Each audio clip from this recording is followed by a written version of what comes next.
계속 했으면 했는데, 상병이 워낙 강력하게 저에게 이 화요일 마가복음을 계속하기를 원해서 제가 생각하기를 한, 한 두 달 정도 제가 감당을 하고 어떻게 될지 잘 모르겠지만 그 뒤로 또 다시 상도 형제가 한두 달 또 이렇게 감당을 해주고 이렇게 해서 형제들이 다 골고루 양식을 먹는 그런 화요 모임이 됐으면 하는 마음이 있습니다.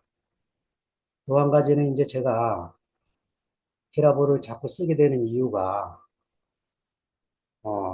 여러분들을 괴롭게 해서 참 죄송한데 저는 이 마가의 마음을 알려면 결국은 이제 마가가 쓴 언어를 가지고 어, 전체적으로 몰라도 중요한 핵심 부분들을 가지고 나가야 우리가 마가복음을 제대로 이해하고 양식으로 되지 않을까 하는 마음이기 때문에 어, 히라보 언어를 쓰게 됩니다. 하여튼 저도 공부를 끝까지 한 사람이 아니기 때문에 제가 감히 뭐 이런 학구적인 것에 대해서 여러분들에게 말하기가 죄송하지만 하여튼 제게 온 은혜만큼 여러분들에게 쉽게 표현하려고 여러 가지는 노력을 하고 지금 뭐 상도 형제가 그동안 인도형 화요 모임 몇 달 동안 제가 논 게 아니고 계속해서 하여튼 이 말씀을 준비해서 여러분과 함께 이렇게 만나게 되는 거니까 부족한 저를 잘 받아주시고 하여튼 이런 기회를 통해서 저도 또 발전하고 또 듣는 여러분에게도 하나님의 은혜가 임해서 우리가 예수의 생명 안에서 더 깊이 만나게 되는 그런 계기가 되면 좋겠습니다. 아멘. 이번에는 이제 마태복음을 중점으로 해야 되니까 마가복음을 1장과 마지막 부분만 다루고 마태로 넘어가려고 하는데 사실은 마가복음 1장 전체를 오늘 하려고 했는데 준비하다 보니까 1장이 분량이 많아서 반으로 쪼개서 결국 기간이 좀 더 늘어나게 되는 그런 일이 됐습니다. 오늘 마가복음 1장 1절부터 11절까지 말씀인데요. 시작이신 하나님, 아르케이신 하나님, 이 하나님에 대한 말씀을 성서가 있으신 분들은 옆에 놓고 보시면 좋고 성경이 없으신 분들은 프린트물을 이렇게 공성의 무석 형제가 수고해서 상도 형제가 화면 공유를 해 올리니까 원고를 따라 잘 오시면 됩니다. 1절에 보면요. 하나님의 아들 예수 그리스도 복음의 시작이다. 이렇게 기록이 되어 있는데 왜 이걸 히라보로 꼭 봐야 되냐면 우리 한글 성경에는 하나님의 아들이 먼저 나오지만 히라보 성경에는 시작이 제일 먼저 나와요.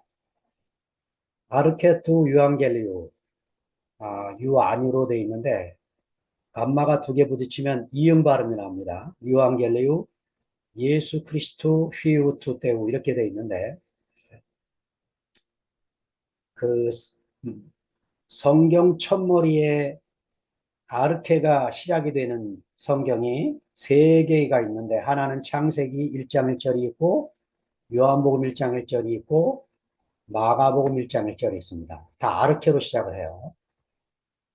그 창세기 1장 1절의 엔 아르케는 엔은 이제 관사고 아르케가 그 주어인데 요한복음 1장도 엔 아르케로 되어 있습니다. 마가만 그냥 아르케 관사 없이 써 있는데 창세기 1장 1절이나 요한복음 1장 1절은 무슨 시작을 말하려고 하냐면 창조의 시작을 말하려고 하는 겁니다.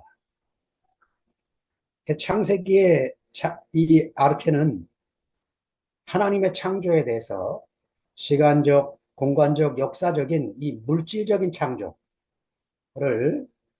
이 하나님의 시작으로 표현하고 있고, 요한복음 1장은 이 하나님의 창조를 인격적이고 초월적인 예수 그리스도의 선제이신 이 그리스도를 통한 창조, 예, 이분의 창조, 이제 두 분, 이 창세기나 요한이나 다 이 창조에 대한 말씀인데, 마가는요, 이 아르케를 복음의 시작으로 지금 얘기를 하고 있는 거거든요. 예, 창조의 시작이 아니고 복음의 시작이라는 거죠. 이 복음의 아르케, 그럼 복음이 뭐냐? 엊그제 정진호 형제가 복음을 아주 잘 얘기해 줬는데, 이 기쁜 소식이라는 게 뭐냐 도대체? 그는 예수를 만났다는 거죠. 예수를 알게 됐다는 거고. 어떤 예수? 마가가 지금 두 가지로 표현하는데, 우리 한글 성경에는 하나님의 아들이 먼저 나오는 것처럼 보이는데, 그게 아니고, 예, 그리스도가 먼저 나옵니다. 그리스도가 먼저 나오고, 두 번째 하나님의 아들이 나와요. 예수가 그리스도다. 이게 감이 잘 안 오죠? 히라보기 때문에. 우리말로 그리스도를 바꾸면 뭐가 될 거예요? 예, 제가 보기에 참 사람이 되는 거죠. 참 사람. 예, 그 참 사람을 더 깊이 좀 표현하면 허물어진 사람이죠. 예, 십자가에서 자기가 다 끝난 사람. 이 사람이 그리스도인 거죠. 예, 예수가 그리스도라는 것. 이것이 복음이죠. 그리고 예수가 하나님의 아들이라는 것이 복음이고, 하나님의 아들이라는 말은 또 뭡니까? 예, 하나님의 성품이 드러나는 사람. 하나님 자신이 표현되는 사람. 이 사람이 바로 예수였다. 예, 이거를 우리가 알게 된 게 복음의 시작이라는 거죠. 자, 근데 이 아르케가 또 써 있어요. 제가 아르케만으로 1시간 이상을 할 수 있는데 오늘은 1장 11절까지 가야 되니까 요 하나만 더 말씀을 드리려고 합니다. 사도행전 11장 15절에 보면 베드로가 이렇게 말을 해요.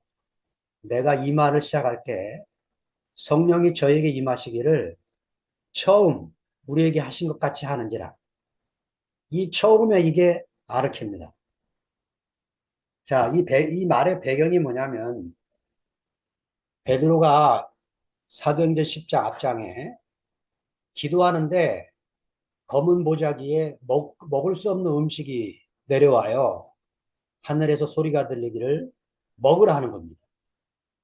그래서 나는 어려서부터 이걸 먹어본 적이 없습니다. 이 더러운 음식은, 이 부정한 음식을 먹어본 적이 없습니다. 하니까 주의 천사가 내가 깨끗하게 했으니 먹어라 이렇게 말씀을 하는 거예요. 이게 3번 환상이 보입니다. 기도 중에 베드로가 왜 이런 환상을 보여줬지? 하는데 아래층에서 소리가 들리기를 손님이 와서 베드로 선생님을 만나고 싶어 한다는 소리를 듣고 내려갔어요. 내려갔더니 이 종들이 와서 하는 말이 백부장 고넬료께서 선생님을 모시고 오라고 합니다. 그러는데 이제 갑자기 성령이 베드로 안에서 의심하지 말고 가라. 이렇게 말씀하시는 것 때문에 베드로가 따라갑니다.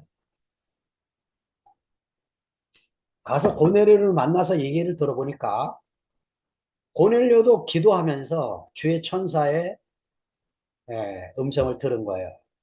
네 기도 소리를 들었으니까 베드로를 초청해서 말씀을 들어라. 이 소리를 들었다는 거예요. 베드로가 깜짝 놀랐습니다. 그러면서 말을 이렇게 시작을 해요. 너희도 알지만 우리 할례 받은 사람이 비할례자인 너희들과 이렇게 교제하는 게 위법이다. 이 표현을 해요.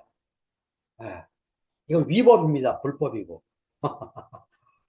그런데 너희들의 이야기를 들으니까 정말 하나님이 유대인뿐만 아니고 이방인에게도 이 복음을 주시고 싶어 하는 걸 이제야 알았다 하면서 예수의 죽으심과 부활을 전하고, 베드로가 말씀을 할 때에 성령이 임하는 거예요. 그리고는 이 백부장 고넬료와 거기 모인 식구들 전부 방언을 하는 거예요. 깜짝 놀란 거죠, 베드로가. 그러면서 예, 그들에게 침례를 베풉니다. 예, 하나님의 표적이 나타났기 때문에 이들도 구원받은 백성임을 인정하지 않을 수 없어서 침례를 베풀고 돌아왔는데, 베드로가 요바에 돌아왔는 그 소식을 듣고 예루살렘에 있는 형제들이 난리가 난 거예요. 그래서 베드로를 예루살렘으로 소환을 한 겁니다. 예루살렘 올라간 베드로가 얘기한 증언이 11장 지금 15절의 내용이에요. 내가 그들한테 가서 이 말을 시작을 할 때 성령께서 저희에게 임하셔서 처음부터 이렇게 우리에게 하신 것 같이 똑같이 했다. 하나님. 제가 여기서 이 시작이신 하나님, 이 아르케이신 하나님이 단계별로 지금 우리를 이끌고 있구나 하는 걸 보게 됐어요. 창세기 1장 1절에 하나님이 창조하실 때 그 아르케가 두 번째 예수님의 오심으로 또 다른 아르케가 열리게 된 거죠. 그리고 그 예수의 오심이 십자가에 죽고 부활하신 다음에 세 번째 또 아르케가 시작이 됐는데 성령이 오신 것입니다. 어느 날 사도행전 2장에 보니까 오순절날 불의 혀처럼 성령이 그들에게 임했는데, 이 세 번째 단계는 너무 중요한 건데, 예, 바벨의 언어의 혼잡이 일어났었잖아요. 그래서 다 인류가 흩어지게 됐습니다. 같이 살 수가 없었어요. 근데 사도행전 2장의 이 사건으로 말미암아 그들의 방언이 터졌는데 15개국 사람들이 모여 있는데 자기들의 말로 다 알아들은 거예요. 놀라운 일이 벌어졌습니다. 혼잡한 언어가 하나가 되는 일이 벌어졌고, 이 성령으로 말미암아 교회가 탄생이 됐어요. 그런데 또 다른 아르케가 필요했습니다. 왜냐? 이 교회는 유대인의 교회였어요. 이방인들이 참여할 수 없는 교회였습니다. 그래서 사도행전 11장에 지금 이방인의 교회가 새롭게 열리게 됐고, 이거는 성령의 역사와 함께 시작된 거기 때문에 아무도 막을 수가 없다. 이 새로운 아르케, 이것이 열리게 된 것이죠. 자, 우리는 왜 이러고 있습니까? 네, 지금 하나님의 영이 이렇게 새로운 아르케를 여실 때마다 무슨 일이 벌어지는 거예요? 사실은 예루살렘에 핍박이 일어나지 않으면 사도들이 그 예루살렘 교회를 지키기 위해서 외부로 흩어질 수가 없는 사람들입니다. 네, 저도 우리 교회가 이런 일이 벌어지지 않았으면 제가 이렇게 마가복음을 붙들고 코로나가 걸렸음에도 불구하고 이렇게 히라보 원어를 갖고 막 씨름하고 이럴 사람이 아니에요. 이런 일이 벌어졌기 때문에 도대체 이런 일이 왜 벌어졌는가? 여러분이 매일 질문하고 살듯이 저도 질문할 수밖에 없고, 성경을 계속 비적거리고 찾아보니까 하나님의 또 새로운 단계가 열리고 있구나. 이 하나님의 아르케가 또 열려서 우리를 어디로 이끄실지 모르는 성령의 이끄심이 시작됐구나 하는 것을 느끼게 되는 거죠. 자, 2절, 3절을 봅니다. 선지자 이사야의 글에 그냥 읽으면 아무 생각 없이 읽으면 그냥 읽는데요. 이거 구약을 아는 사람들은 이렇게 쓰면 안 되는데 이렇게 되는 거죠. 왜냐, 2절은 이사야의 글이 아닙니다. 2절은 보라 내가 내 사자를 내 앞에 보내느니 요거는요 출애굽기 23장 20절에 나오는 글이고 저가 내 길을 예비하리라 요거는 말라기 3장 1절의 말씀이에요. 예. 그러니까 그리고 3절이 이사야 40장 3절의 말씀입니다. 그래서 3절이 이사야 선지자 이사야의 글에 이게 맞아요. 그러니까 제대로 쓰려면 선지자의 글에 이렇게 하면 쓰고 아니면 예언자의 글에 이렇게 예언자의 글이라고 번역한 새로운 성경이 또 나왔어요. 이게 부담스러우니까 표현이. 근데 생각해 보세요. 마가는 모르고 이렇게 썼을까요? 부집이 이렇게 쓰는 의도가 있는 거예요. 제가요. 지금 마가를 공부하다가 마가의 영이 제게 온 것 같아요. 예, 마가의 마음이 하나하나 만져지는 거. 이게 얼마나 재밌는지 아십니까, 이게? 예, 마가는 지금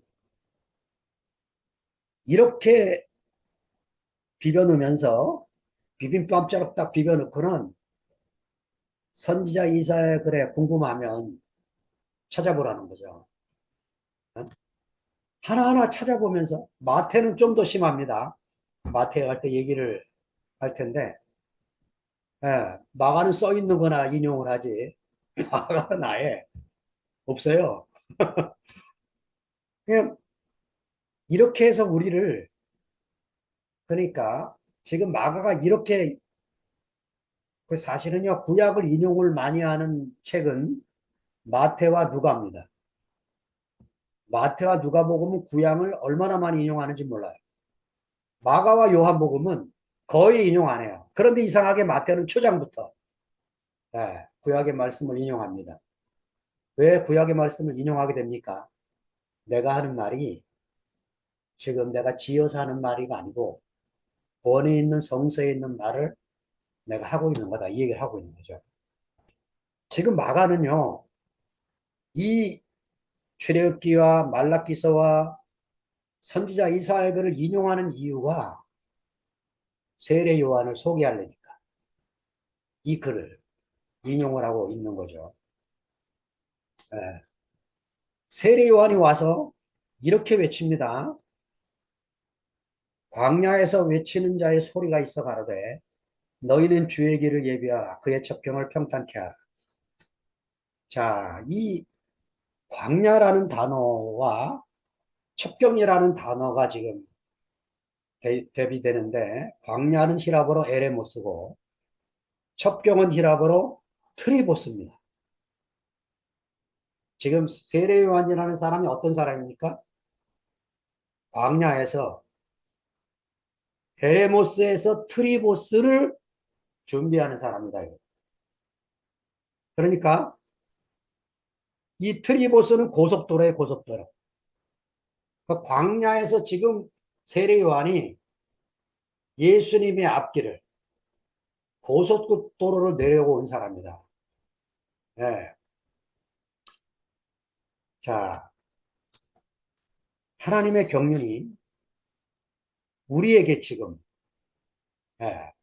이 아르케 시작을 통해서 세례 요한은 예수님보다 6개월 앞서 와서 예수님의 앞길을 닦는 사람이고 우리는 예수 이후에 부름을 받아서 오늘도 오시고 내일도 오시고 장차 수직으로 우리에게 완성될 그 나라를 가지고 오실 그분의 트리보스를 우리가 또 닦는 사람으로 부름을 받은 거죠.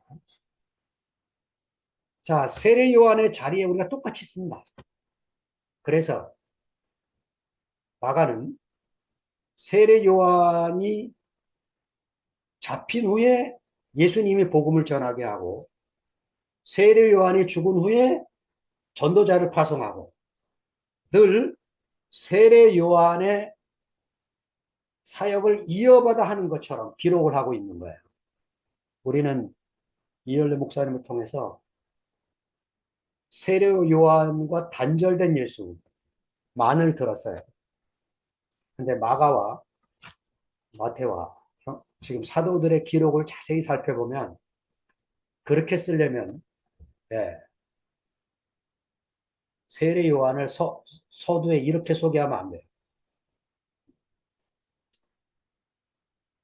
하나님의 나라는 그 아르케가 어제를 단절시키고 새로운 시작으로 오는 게 아니고 어제 연속선상에서 다른 차원으로 가는 겁니다.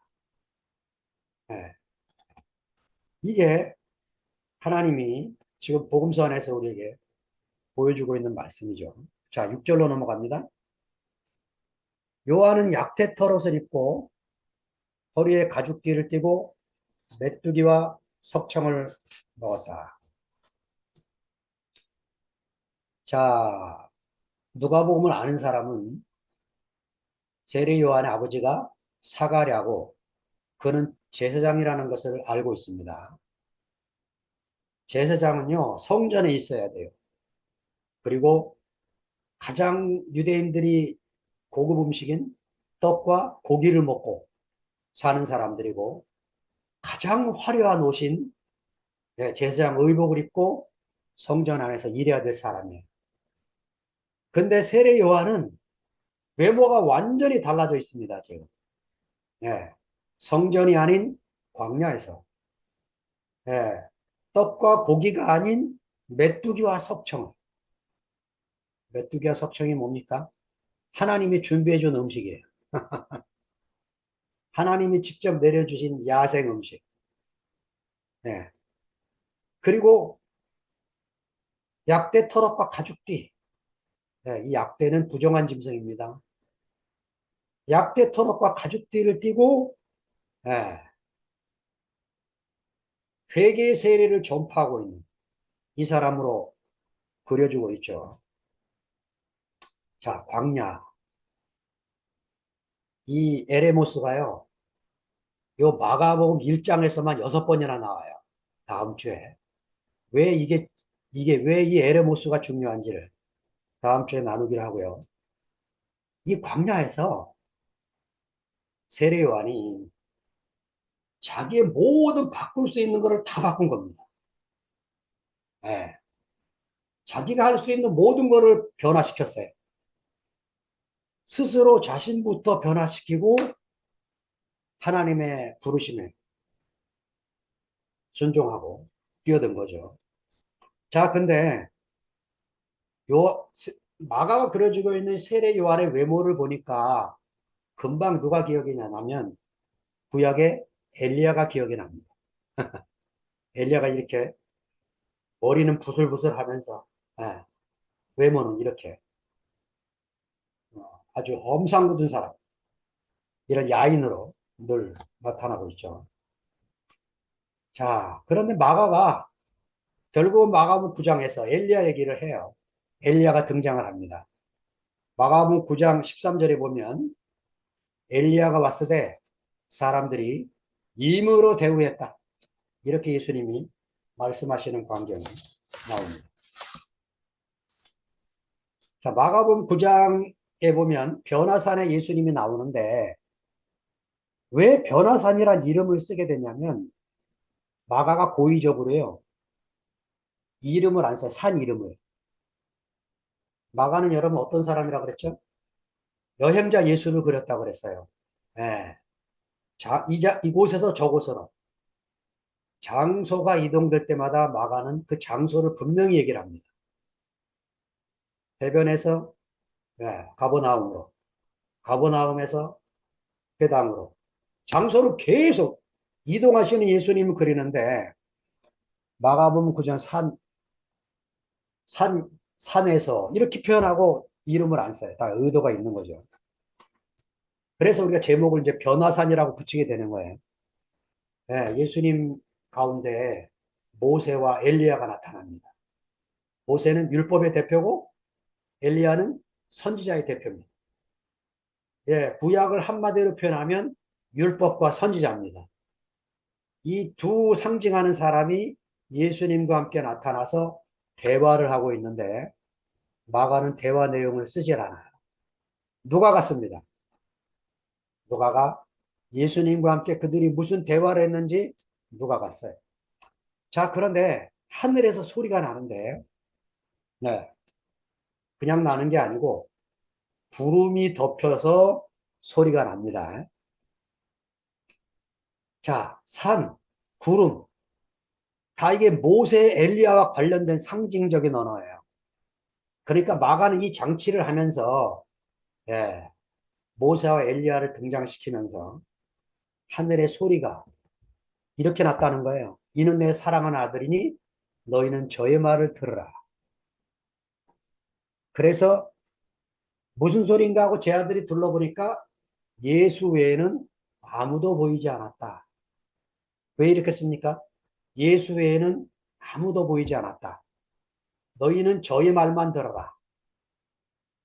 예, 제자들 속에 예수님을 어떻게 증상하고 있냐면 모세와 엘리야처럼 훌륭한 스승, 우리에게 말씀을 주시고 모세처럼 우리에게 기적을 행해 주시는 이런 그런 예수님으로 제자들이 생각을 하고 있는 거죠.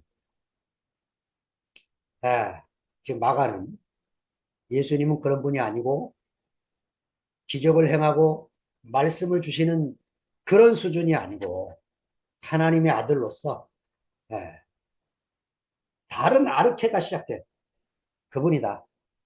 그래서 제자들이 이 고정관념을 깨시기 위해서 예, 이런 장면을 마가복음 9장에 그리고 있는데 제가 지금 이 9장 사건을 꺼낸 건 2절 때문에 그렇습니다.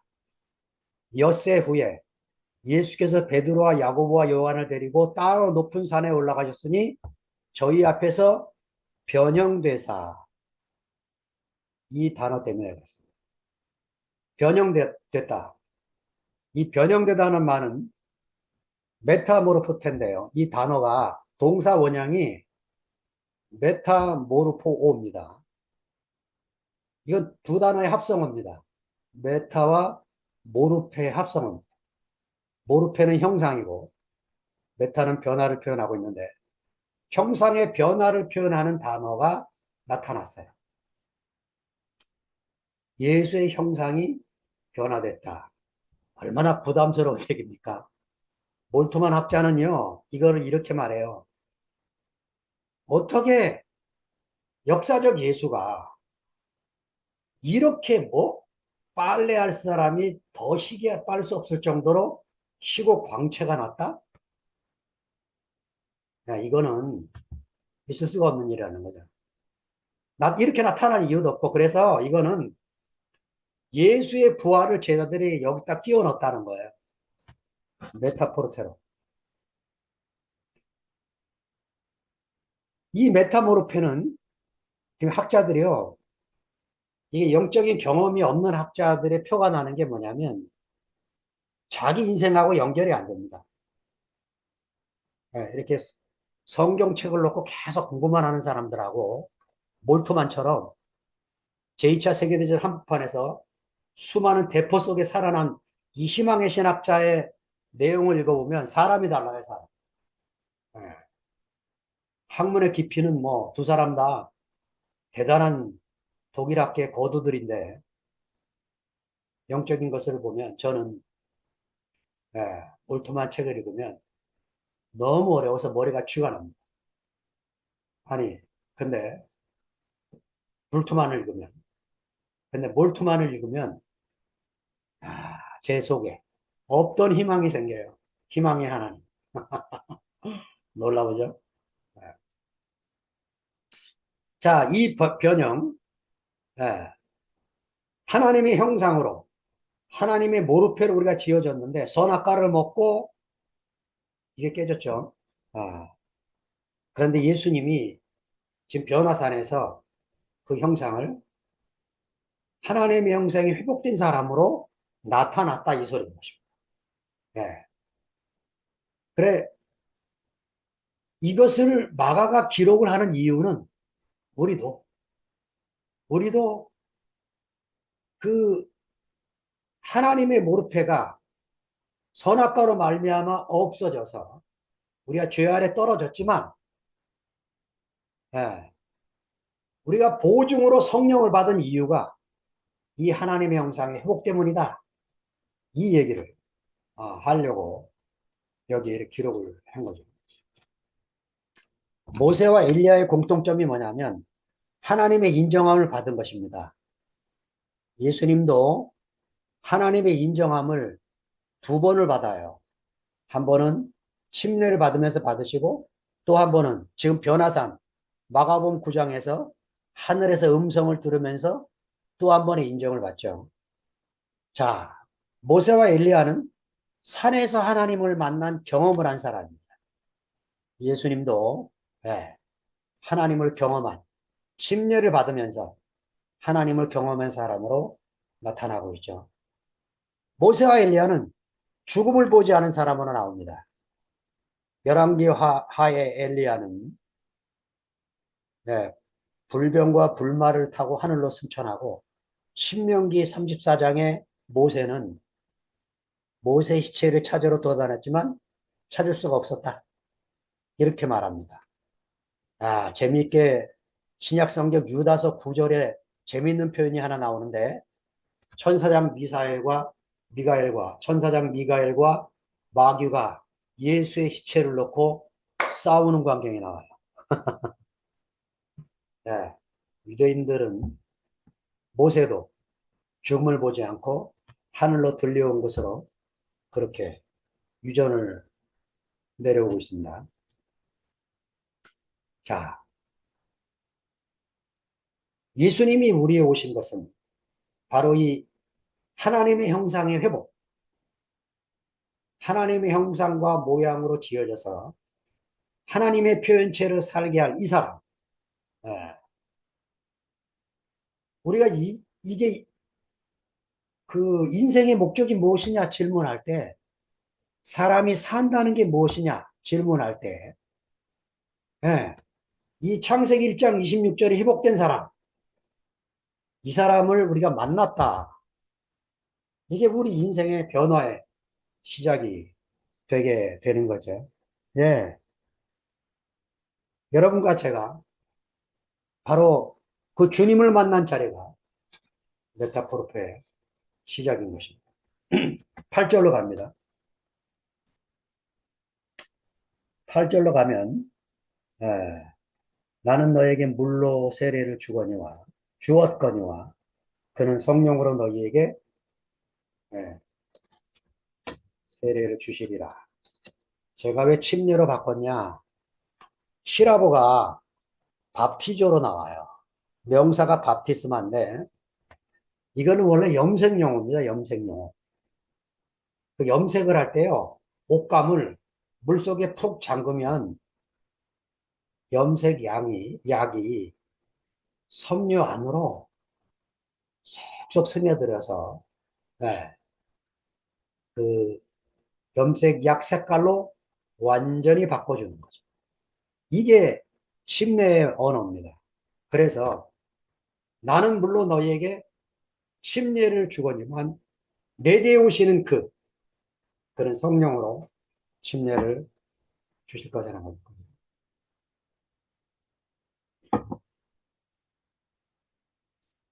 여러분, 저도 물침례를 군대에 있을 때, 군목으로 있을 때 여러 병사들한테 물침례를 베풀었는데, 물로 아무리 침례를 수십 번 받아도 내적인 변화가 없어요. 외적인 변화가 왔기 때문에 침례를 주는 거죠. 교회를 열심히 참석하고 예수님이 십자가에 죽으신 것이 내 죄 때문입니다. 믿음으로 고백하고 이러니까 물침례를 주게 되죠. 장로교 목사님들은 물세례를 주고, 그런데 침례를 주나 세례를 주나 똑같습니다. 물로 받는 건 똑같아요. 근데 성령으로 받는 건 세례로 안 됩니다. 성령 침례를 받아야지. 성령이 나를 푹 잠가서 예, 내 인생 구석구석에 침투해서 내가 사는 것이 아니고 내 안에 그리스도가 사는, 네. 인생의 주인이 바뀌어버린, 네. 더 이상 나를 찾을 수가 없는, 네. 이 사람으로 인생이 새롭게 시작되는 것을 말하고 있는 겁니다. 자, 9절부터 11절 갑니다. 네. 여기 보면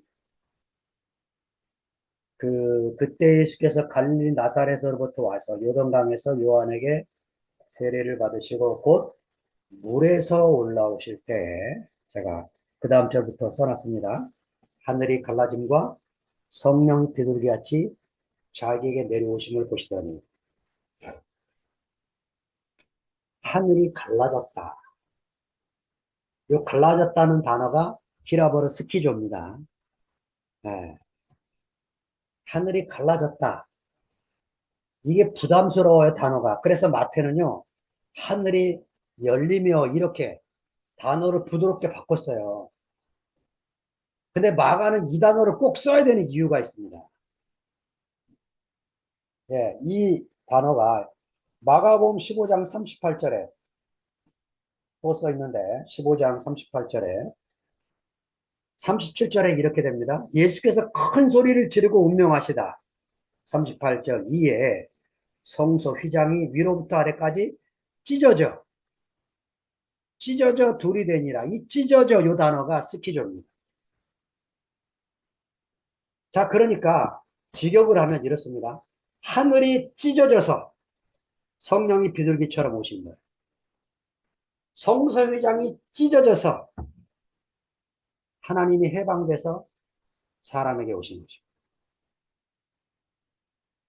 자, 무엇을 말하려고 하는 겁니까? 자,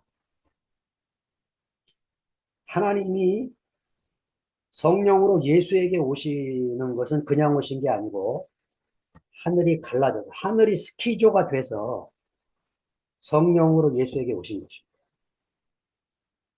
하나님이 과정을 거친 영으로 예수에게 오신 거예요.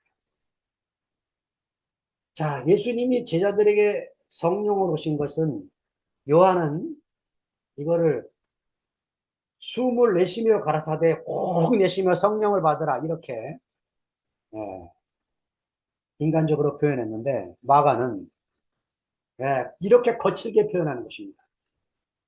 예, 예수님이 비명을 지르고 죽으셨을 때 성소유장 위로부터 아래까지 찢어졌다 이 말은 그의 육체가 찢어졌다 이 말이라는 거예요. 이거를 제대로 해석한 사람이 히브리서 기자입니다.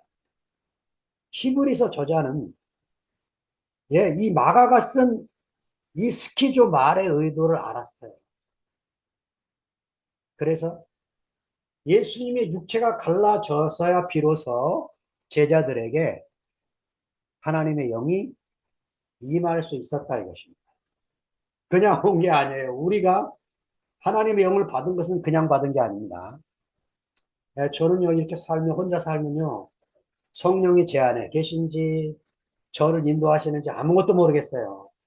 하나님이 살아 계신지 안 계신지 아무것도 모르겠어요. 그런데 제가 언제 성령을 느낍니까? 예, 성경을 펴고 제가 지금 마가복음을요 대국계 오기 전에도 한 20번을 봤어요. 여러분과 이 말씀을 나누기 위해서 이 마가복음 1장만 수도 없이 읽습니다. 신기한 건요 읽을 때마다 성령이 새로운 걸 자꾸 보여주시는 거예요. 얼마나 재밌는지 아십니까? 예, 성령이 아니면 하나님 말씀을 알 수가 없어요. 여러분, 형제들의 간증을 들을 때마다 저는 성령이 저의 눈을 열어서 형제들 안에서 운행하시는 하나님의 영을 봅니다.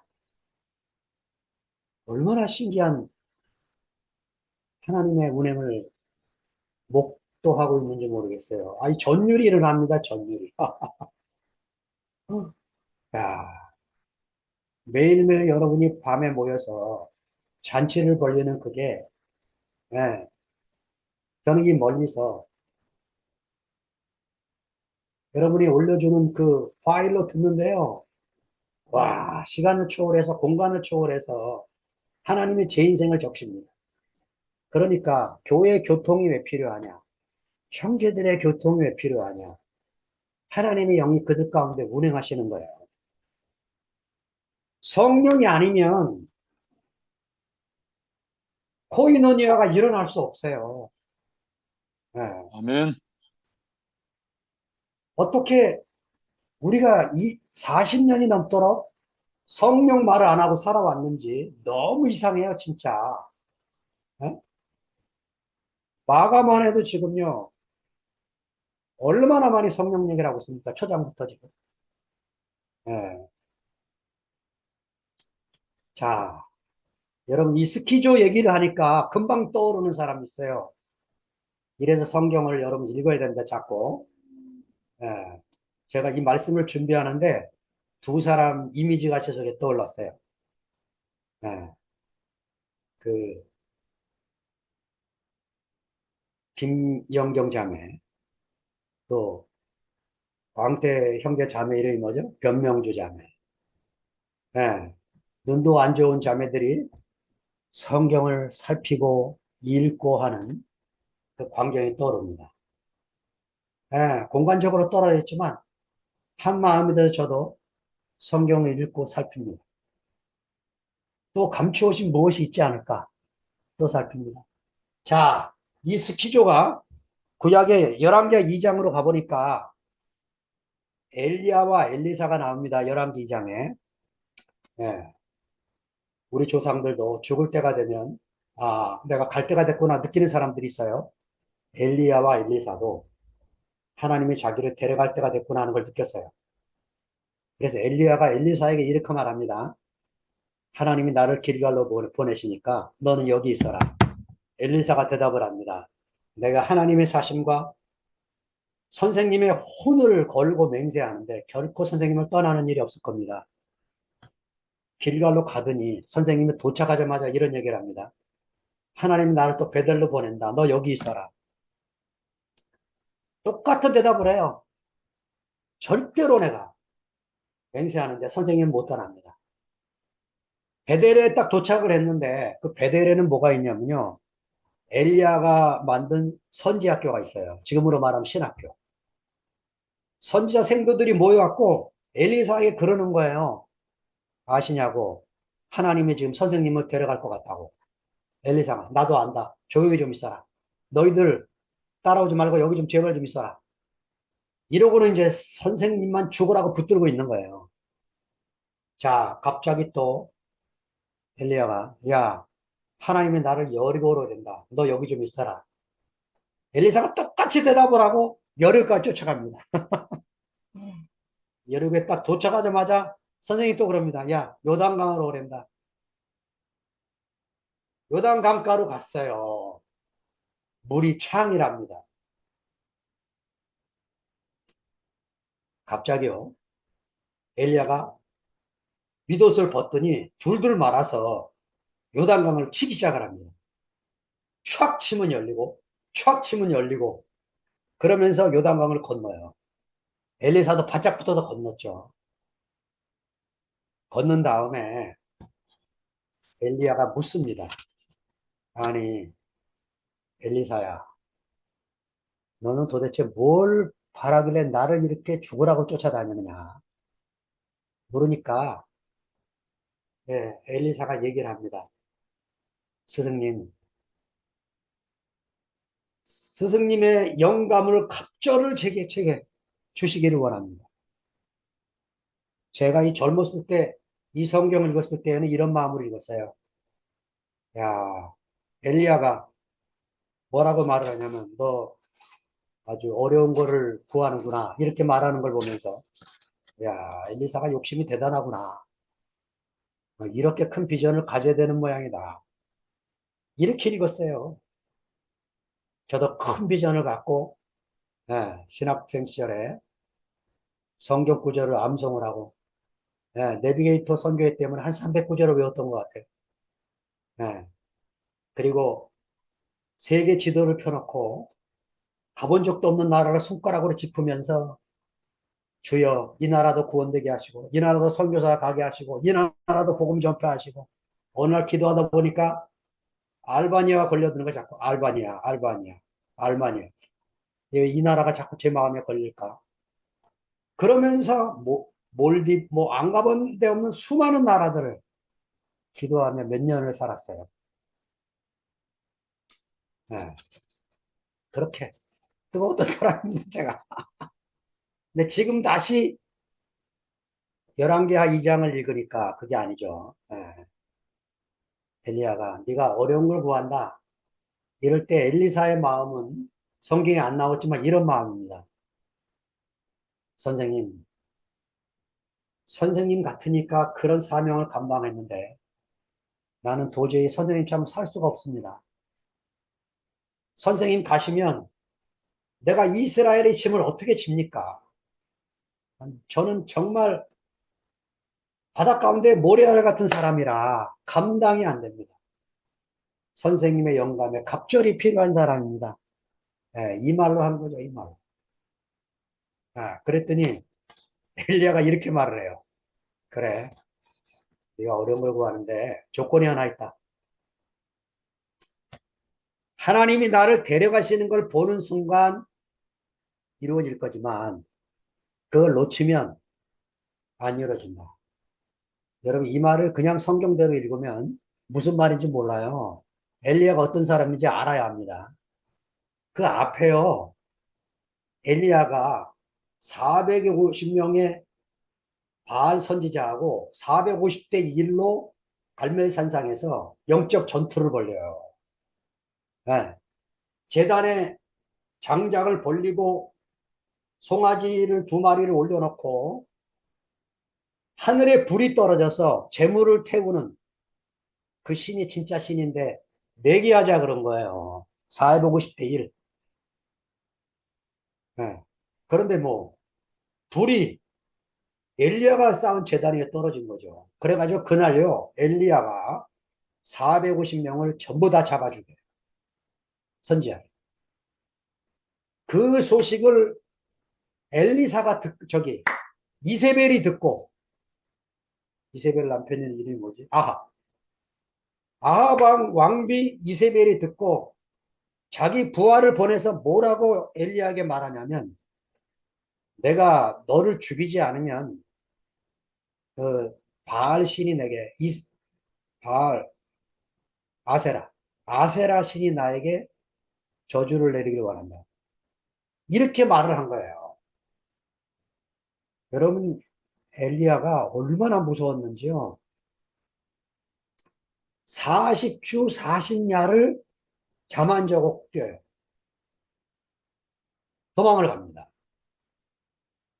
그러니까 지금 엘리사가 지금 누굴 따라왔냐면 이 세계 최초의 마라톤 아니구나. 최초는 아니겠구나. 그리스도 문화가 문명이 이거보다 엘리야보다 모르겠네요. 예, 그런 성경 안에 대단한 마라토너예요. 그 스승을 지금 계속 쫓아왔으니까 너 여기서 하나님이 나를 데려가신 걸 보면 이루어질 거고 못 보면 끝이다. 얼마나 졸리겠어요. 엘리사가 졸면 끝이에요. 그러니까 구약의 약속은 다 이런 겁니다. 우리가 약속을 못 지키면 끝이에요. 우리가 졸면 끝이라. 저는 성경에 깨어 기도하라 이거를 말해요. 졸면 끝이구나 이런 줄 알았어요. 깨어 있으라. 얼마나 깨어 있고 싶었는지 안 되는 거예요. 안 돼. 야, 근데요. 갑자기 엘리야 앞에 불병거와 불말이 나타난 거예요. 그러더니 엘리야를 툭 태우고 그냥 올라가 버리는 거예요. 그러니까 다급한 엘리사가 소리를 지르는 거죠. 내 아버지요, 내 아버지요, 이스라엘 병거 마병이요. 이렇게 소리를 지르는 거예요. 그러니까 올라가던 엘리야가, 저놈 안 졸았네? 하고는 우통을 하나 벗어서 던지고 갑니다. 우통이 뚝 떨어진 거예요. 이게 염화시 중의 미소죠. 이심전심. 스승이 왜 이 옷을 놓고 갔는지 안 거죠. 엘리사가 자기 옷을 둘로 찢습니다. 스키죠. 자기 옷을 찢고 스승 옷을 둘둘 말아서 자기 옷으로 둘둘 말아서 요단강을 건너면서 치면서 이렇게 말합니다. 엘리야의 하나님 여호와는 어디 계십니까? 쫙 갈라져요. 엘리야의 하나님 여호와는 어디 계십니까? 쫙 갈라져요. 엘리야의 하나님 여호와는 어디 계십니까? 쫙 갈라져요. 네. 이게 스키죠. 하나님의 영이 새로운 아르케를 일으키시는데 그냥 되는 게 아니고 여러분이 네 단계를 잘 보세요. 성령이 아니면 이 네 단계가 이루어지질 않아요. 예수님이 침례를 받고 물 위에 올라오실 때 하늘이 스키죠 할 때 성령이 그분에게 임했습니다. 생각해 보세요. 예수님이 뭘 했습니까? 아무것도 한 게 없어요. 침례 받은 것밖에. 근데 성령이 오신 거예요. 최초로. 야, 400년 만에 하늘에서 소리가 들렸어요. 말라기 선지자의 예언이 끝난 뒤에 그 침묵하였던 하나님이 얼마나 말씀하시고 싶으셨겠어요? 성령이 비둘기처럼 내리면서 400년 동안을 입에 곰팡이가 앉을 정도로 말하고 싶었던 그 하나님이 입을 열어서 말씀을 하신 거죠. 이는 내 사랑하는 아들이라 내가 저를 기뻐합니다. 하나님이 400년 만에 어떤 한 사람을 향해서 내가 그를 기뻐한다 이렇게 말씀하신 거예요. 야, 네. 죽은 사람 위에, 침례받은 사람 위에, 물속에 잠긴 사람 위에, 이 물속에 잠긴 것만으로 안 되기 때문에 성령 안에 잠기도록 그분이 임하신 거예요. 네. 저와 여러분이 물침례를 받았는지 안 받았는지 상관없어요. 중요한 거는 성령으로 침례를 받아야 돼요. 아멘. 네. 성령으로 침례를 받지 않으면 하나님의 아르케를 볼 수가 없어요. 지금요, 우리 두시 모임을 얼마나 흔들어 댑니까, 사탄이? 얼마나 흔들어도요. 근데 제가 지금 두시 모임의 간증을 이렇게 계속 듣고 있으면요, 이 하나님의 아르케가 온 분들의 간증을 봐요. 이야, 자기는 몰라. 얼마나 놀라운지요. 어젯밤 간증을 여러분 보세요. 어젯밤 간증 당장. 영경자매 간증을 듣고 운전하다가 올라가는 홍영면의 눈물 이상하지 않으세요?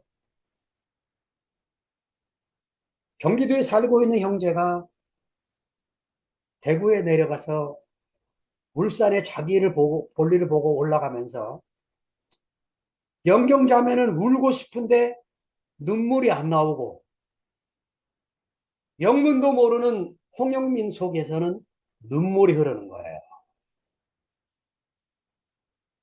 네. 이게 하나님의 포예마 아닙니까?